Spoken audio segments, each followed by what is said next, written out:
I eat at Walmart. You can eat there. It's fine. They're fine with it. And Walmart's great. They're always open. No one likes, no one likes Walmart, but they're always open. That's why they're great. There was a fire at a Walmart, and they did not shut down. They remained open during the fire. Like, some people didn't even know there was a fire. Other people thought they were just selling fire. Like, that's not that crazy of a thing. I'm a Walmart guy. I think I'm in the middle, I'm not Kmart. I'm not Target, I'm not old money. I don't think I'm better than everybody. I'm just right in the middle. You ever go to Kmart? Like, Kmart doesn't even look open when you go in there.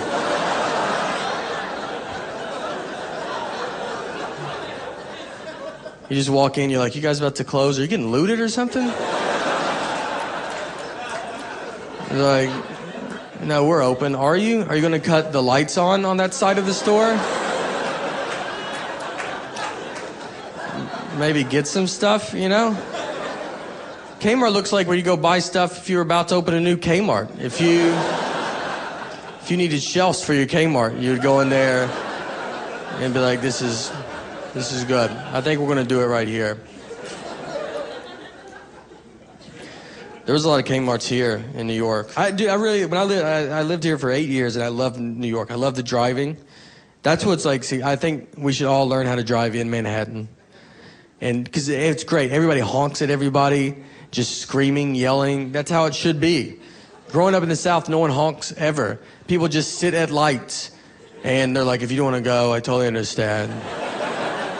I'm probably not going to go when I get up there. So let's just wait it out, Let's let traffic die down, and we'll get home tomorrow. I once had to take my car to get it fixed, and I go to this mechanic. It looked like it was just this dude's house. And I go inside, and there was a line. There was people in there. So we're sitting there. They were taking forever, and we're all getting pretty upset about it. Finally, one of the fellow customers just starts yelling at all the employees, and I was like, this guy's great. I loved it. I would never do it, but I like when other people do it. So I was like, good for you. Just keep yelling at him. And he keeps yelling, and then a mechanic comes over and is like, you got to calm down. You can't yell at us like that. And the guy keeps yelling. I'm like, this guy's great. He's getting stuff done, nothing can happen. I was wrong because they fist fought him. They fist fought him, and then they just dragged him outside, and we just watched it. We were moved up, and we're like, that's crazy, right? And just I guess that's what goes on here. That's an employee handbook. It's what are you gonna do if someone gets upset? Well, you to fight them in front of the other customers so they get it. And then drag them outside so people driving by get it as well. You know what our motto is? Our motto is, what'd you say? That's what I thought you said. Keep your mouth shut. Yeah.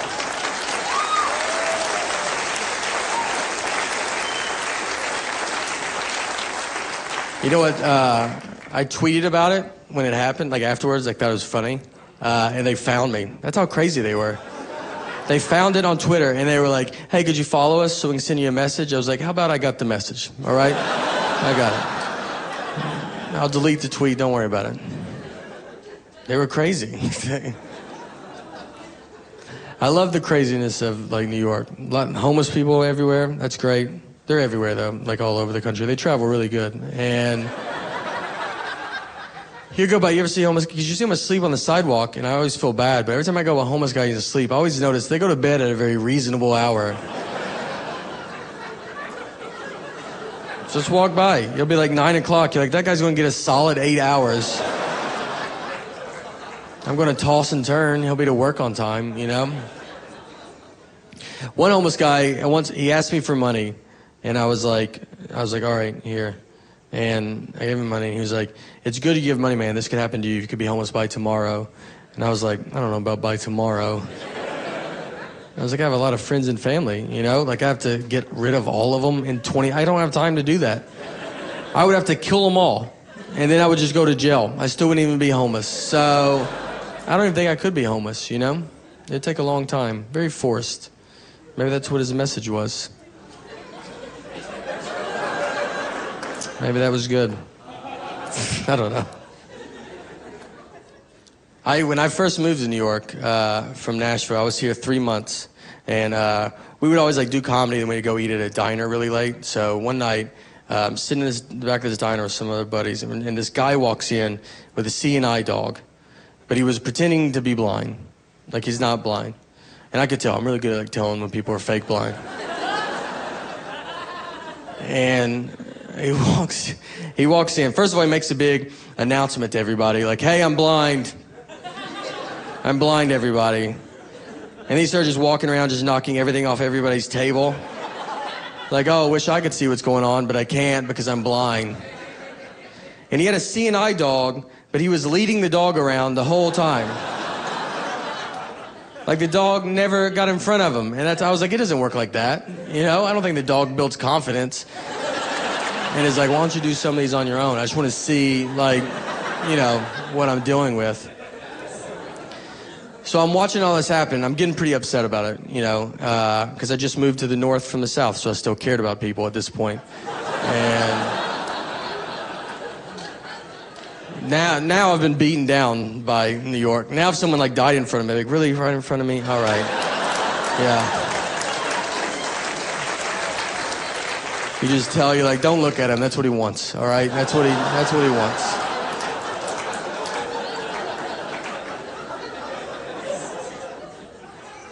So I'm like, all right, I gotta say something. So they said they kicked him outside. I get out there. In my Mayberry head, I think this is New York's biggest problem. So I walked over and I was like, hey, what's wrong with you, man? Like, why would you pretend to be blind? You know, how would you feel if you really were blind? And he was like, how would you feel if you were blind? I was like, what does that have to do with anything? And then he sprayed me with mace. And let me tell you, blind or not, he was crazy accurate. It wasn't like, oh, did I get him? It was both eyeballs directly. The bridge of my nose wasn't even wet. That's how good he was. Call my mom and you're gonna tell me the number.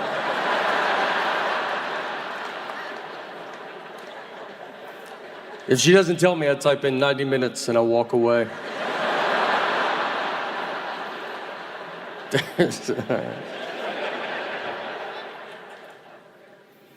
I do my own laundry. Thanks, thank you. I think that's what it deserves. My mom did my dad's laundry growing up, so I thought all wives do husbands' laundry. And I've always done my own. And to be honest, I felt it had been forgotten about over these past 17 years. The sacrifice I was making that other husbands didn't have to make.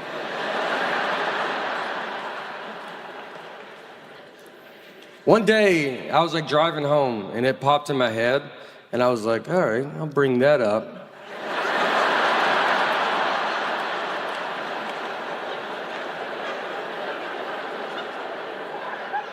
I mean, I didn't bring it up that day, you know. I was like, I'm sure there will be a time where we'll be in some fight, I'll be losing this fight, and then I just come, I'm like, I do my own laundry.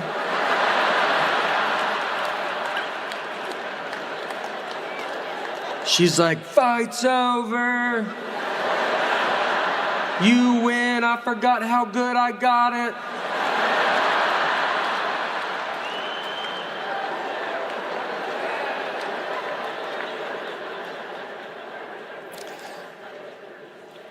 So I sit on it for like 6 months, like a long time.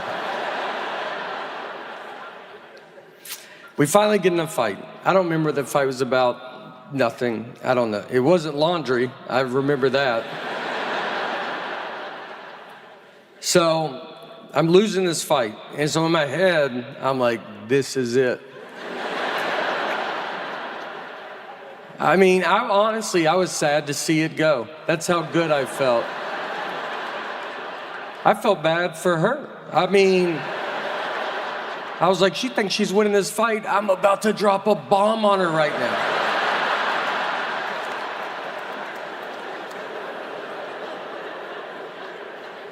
So just out of nowhere, I just go, I do my own laundry.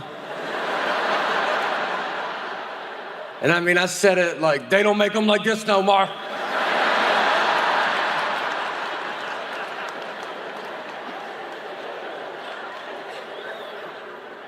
I was shocked that it started a second fight I never saw coming.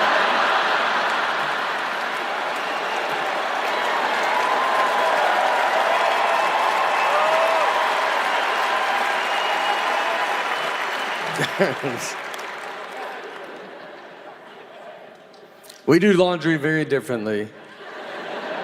She'll read the labels, I'll wash a rug and a suit together. I don't know. You don't put your shoes in there? Put your shoes. The washing machine's always a foot from the wall when I get done.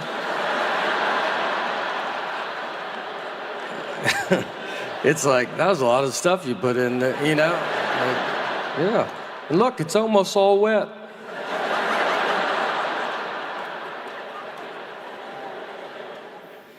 I travel a lot, obviously, so she'll be at home with our daughter. We have a wonderful daughter, as you have seen. And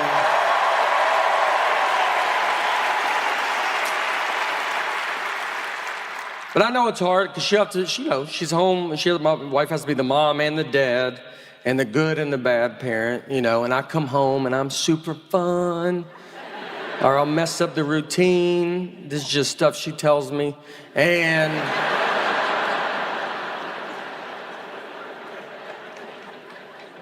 like when I go home, I'll go lay in bed with our daughter and then we get in trouble for talking. I'm not the one talking, by the way. But we get yelled at as if I'm the one talking. I do get it, because I don't think of the consequences with everything. Like, we have one dog. I would like another dog. My wife does not want another dog, because it's a lot. It's a lot to have two dogs, because you gotta open the back door and let two dogs out.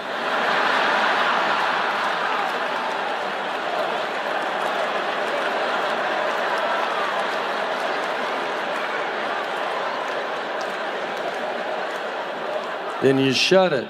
And now they're out there. You're inside, not dealing with it. But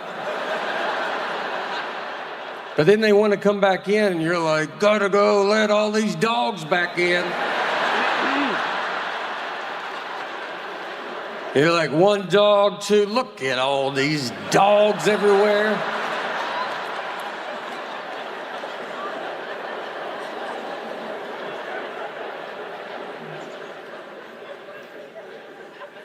Look, to be honest, I've never taken care of the one dog we have, but two would be fun. Our dog sleeps in our bed, and someone told me you're not supposed to do that because you lose dominance over the dog. And I asked him, I said, what year do you think it is?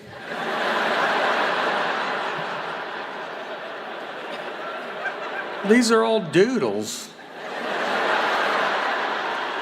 They're barely dogs. It's a person. They're people. This guy acts like it's 1980 when you kept the dog outside all year. Those you needed dominance over. You had a wolf in the backyard. Friends come over, you want to go outside? I wouldn't.